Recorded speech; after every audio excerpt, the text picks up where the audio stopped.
nanti akan tahu bahwa sesungguhnya tempat-tempat yang lama yang dihuni oleh Sang Buddha itu kalau dihitung berdasarkan feng shui bagi yang tahu, itu ternyata memenuhi unsur-unsurnya.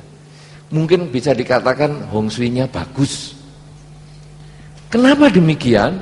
Karena di dalam Dhamma disampaikan apa yang diajarkan oleh Sang Buddha itu hanya segenggam daun dibandingkan banyaknya daun di hutan. Segenggam daun ini yang bisa mengantar seseorang mencapai pencerahan. Sedangkan yang seluruh daun di hutan itu yang tidak diajarkan, tapi bukan berarti salah. Itu yang ada di dalam masyarakat yang bisa kita lakukan. Karena itu bagi Anda yang suka dengan feng shui, silahkan jalani hidup Anda. Misalnya Anda nanti tanya kemudian dihitung macam-macam, silahkan, boleh saja. Tapi bagi Anda yang tidak mau mempercayai feng shui juga tidak masalah. Karena di dalam Dharma itu sebetulnya karma atau perilaku kita ini yang paling penting. Bahkan perilaku ini yang akan menentukan. Kalau mungkin di dalam cerita di atas ini tema kita talkshow adalah apakah feng shui bisa mengubah karma. Tadi saya diingatkan oleh Pak Ponijan, apakah karma bisa mengubah feng shui? Bisa. Saudara-saudara, di dalam apa yang saya sampaikan pada kesempatan ini, bahwa karma itu tidak sama dengan yang kita kenal di dalam masyarakat sebagai nasib. Karma adalah tindakan aktif yang kita lakukan dengan pikiran, ucapan, dan perbuatan, sehingga kita bukan hanya terima nasib. Nasib baik kita terima, nasib buruk kita terima, bukan. Tapi nasib baik kita harus perbaiki, tingkatkan, pertahankan. Nasib buruk kita tingkatkan, perbaiki untuk supaya yang buruk ini menjadi lenyap dengan berbagai cara. Itu nomor satu. Nomor dua, sebagai seorang umat Buddha atau di dalam Dharma, feng shui tidak dilarang. Mau percaya silahkan, tidak percaya juga silahkan. Dan yang ketiga, mampukah karma, mampukah tindakan mengubah feng shui?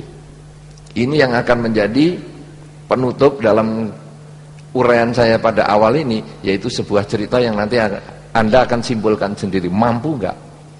Dikisahkan dalam beberapa sumber kuno, ada cerita seorang ibu yang tidak terlalu mampu. Ibu yang tidak terlalu mampu ini, namun karena pemahaman tentang hukum sebab dan akibat dalam perbuatan atau yang kita sebut biasanya karma, ini tiap hari selalu menyediakan makanan untuk mereka yang menderita.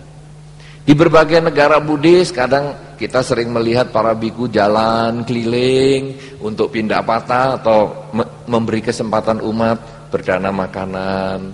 Tiap hari sering itu mereka dari rumah-rumah menyediakan satu panci besar nasi, lauk diberikan.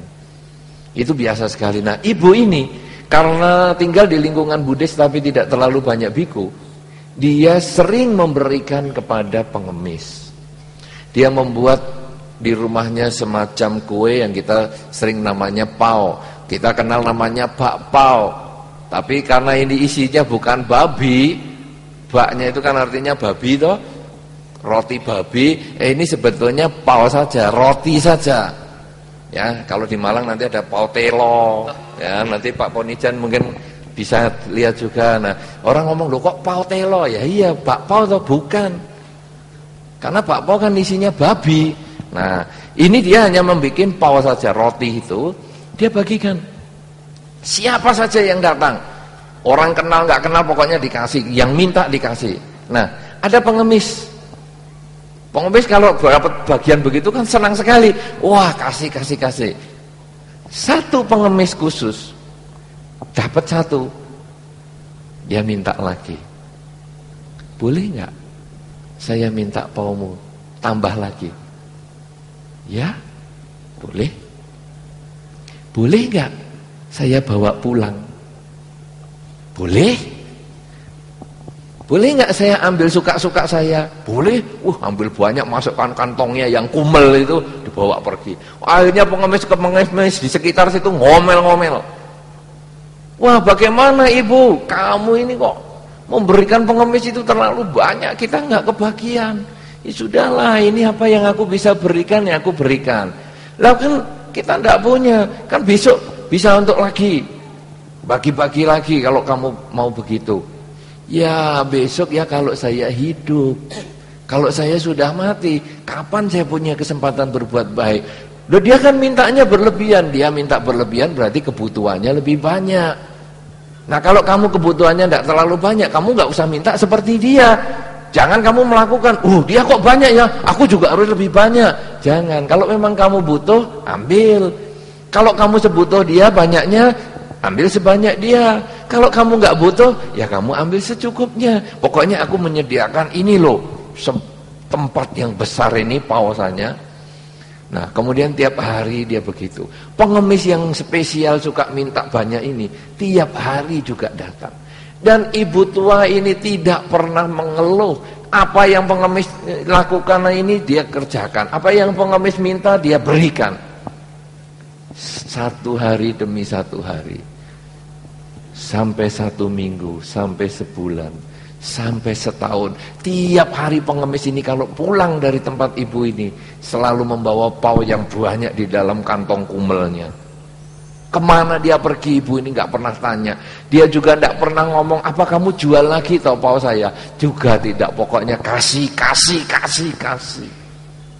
Karena dia menyadari ini kebajikan. Saudara-saudara, setahun lewat, 2 tahun lewat, 3 tahun. Sampai akhirnya 3 tahun, pengemis ini mengatakan kepada ibu tadi, ibu, kamu tiap hari memberikan saya kue ini. Dan saya selalu boleh mengambil sesuka-suka saya. Apa sebab kamu demikian? Ibu ini menjawab, karena saya ketika ketemu kamu, saya punya kesempatan untuk berbuat baik kepadamu. Apakah kamu tidak pernah mengeluh, saya ambil banyak? Tidak. Karena kamu ngambil banyak berarti saya kesempatan berbuat baiknya lebih banyak. Kemudian pengemis ini mengatakan, ibu, memang dalam kehidupan sekarang ini, kamu tidak lahir sebagai orang yang mampu. Tapi kamu mau berbuat baik dan berbuat baik terus. Ini adalah usaha kebajikan yang luar biasa. Karena itu ibu, ikut saya, mari ikut saya keluar dari desa ini. Kemudian ibu ini ngikuti pengemis tersebut keluar desa. Lalu sampai di ujung desa, pengemis ini mengatakan, ibu, coba kamu lihat di bukit sebelah sana ada sebatang pohon. Apabila kamu nanti meninggal dunia, karena aku tidak bisa membalas kebaikanmu sekarang, 3 tahun kamu ngasih saya tiap hari. Kalau kamu sudah meninggal dunia, kamu pesen minta dikubur di bawah pohon itu. Dan kalau kamu sudah bisa dipenuhi permintaannya dikubur di bawah pohon itu, seluruh anak turunmu akan menjadi orang kaya. Dan salah satu keturunanmu akan menjadi raja yang besar. Wah, ibu ini kan kaget. Loh, pengemis kamu ngomong muluk-muluk ini apa? Lalu pengemis ini kemudian dalam seketika dia mengubah wujudnya. Dia menjadi, dalam kisah itu disebutkan, dia menjadi dewa bumi. Dan dia mengatakan, aku adalah dewa bumi yang mau melihat sejauh mana kamu ini mengembangkan kebajikan. Dan kamu sudah lulus dalam ujian ini. Dengan demikian saudara, dalam kisah yang saya sampaikan ini menutup pembicaraan kita, bahwa perilaku kita sesungguhnya akan bisa menentukan nanti kemana kita arah rumahnya akan dibuat, kemana jalan hidup kita sampai anak turun kita ini akan berhasil.